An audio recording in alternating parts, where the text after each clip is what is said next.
जम्मू कश्मीर में सुरक्षा बलों को आज बहुत बड़ी कामयाबी मिली। एक मुठभेड़ में सुरक्षा बलों ने हिजबुल मुजाहिदीन के कश्मीर में ऑपरेशनल कमांडर रियाज नाइकू को मार गिराया। नाइकू के साथ उसका एक और साथी भी मारा गया। रियाज के मारे जाने के बाद अब हिजबुल का नया कमांडर या तो डॉक्टर सैफुल्लाह या फिर गिलानी हुर्रियत के प्रमुख अशरफ सराय का बेटा जुनैद सराय हो सकता है। रियाज नाइकू के खिलाफ ऑपरेशन मंगलवार को शुरू किया गया था, जब खुफिया जानकारी के आधार पर पुलवामा जिले के तराल इलाके के बैगपोरा गांव को सुरक्षा बलों ने अपने घेरे में ले लिया और फिर बुधवार सुबह 9 बजे करीब 16 घंटे की तलाशी के बाद आखिर नाइकू और उसके साथी को खोज लिया गया। मुठभेड़ शुरू हुई और करीब 4 घंटे के बाद सुरक्षा बलों ने रियाज नाइकू और उसके साथी को मार गिराया।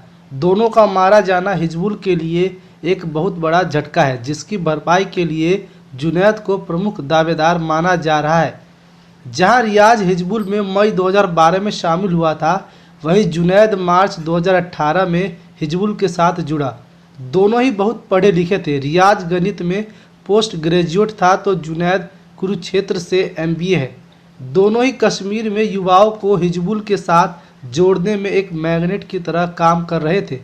रियाज नाइकू पुलवामा के तराल का ही रहने वाला था। पढ़ाई में बहुत अच्छा था, इंजीनियर बनना चाहता था। 12वीं में 78% मार्क्स आए, लेकिन इंजीनियरिंग कॉलेज में एडमिशन नहीं मिला। फिर आगे की पढ़ाई जारी रखी और कश्मीर यूनिवर्सिटी से 2008-9 में गणित में MSc पूरा किया। इसके बाद एक स्थानीय स्कूल में टीचर के तौर पर काम करता रहा। कश्मीर में जारी अलगाववाद की राजनीति से उसका नाता 2010 में ही जुड़ा। श्रीनगर में पुलिस की सेलिंग में तुफैल मट्टू नाम के एक लड़के की मृत्यु के बाद भड़के बवाल में वह भी विरोध प्रदर्शनों में शामिल हुआ और फिर गिरफ्तारी के बाद कई महीने जेल में रहा। साल 2011 के आखिर में रिहाई हुई और मई 2012 में एक दिन अचानक घर से लापता हो गया। 6 जून 2012 को जम्मू कश्मीर पुलिस ने परिवार को रियाज के हिजबुल में शामिल होने की जानकारी दी। इसके बाद रियाज कभी भी वापस घर नहीं लौटा और मां से पिछले 8 सालों में सिर्फ 2 बार मिला, एक बार 2013 में और फिर 2015 में।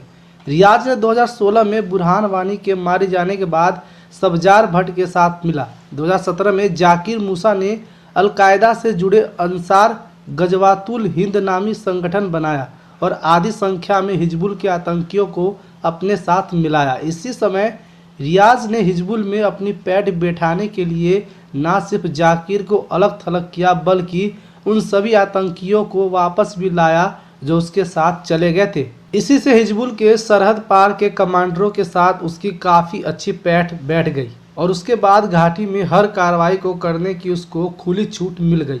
पिछले 8 सालों में रियाज नाइकू ने कई आतंकी हमले करवाए। 2018 में पुलिस कर्मियों के अपहरण और SPO के इस्तीफे करवाने की रणनीति के साथ पुलिस के खुफिया तंत्र को काफ़ी नुकसान भी पहुंचाया।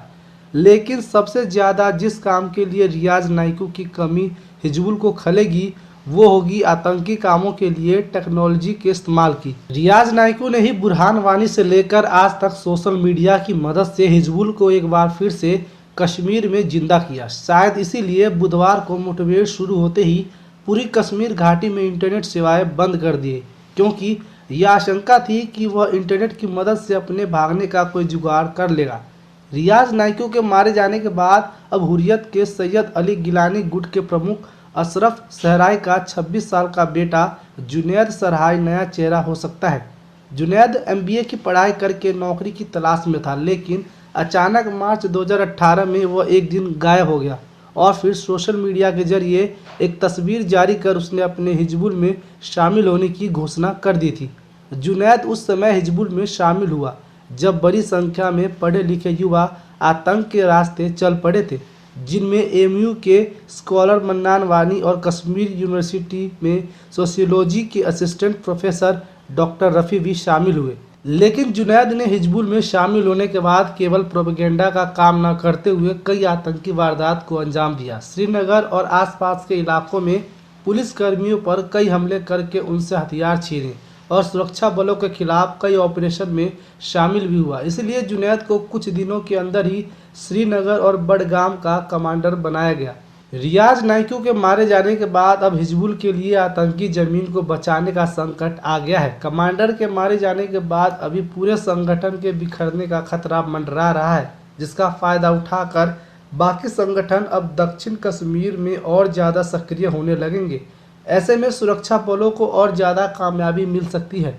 इसके अलावा आतंकियों की आपसी झगड़े भी बढ़ने की संभावना है, जिसका फायदा भी सुरक्षा बलों को ही मिलेगा। लेकिन यह भी एक सच है कि रियाज नाइकू के मारे जाने से कश्मीर में आतंक का अंत नहीं होगा।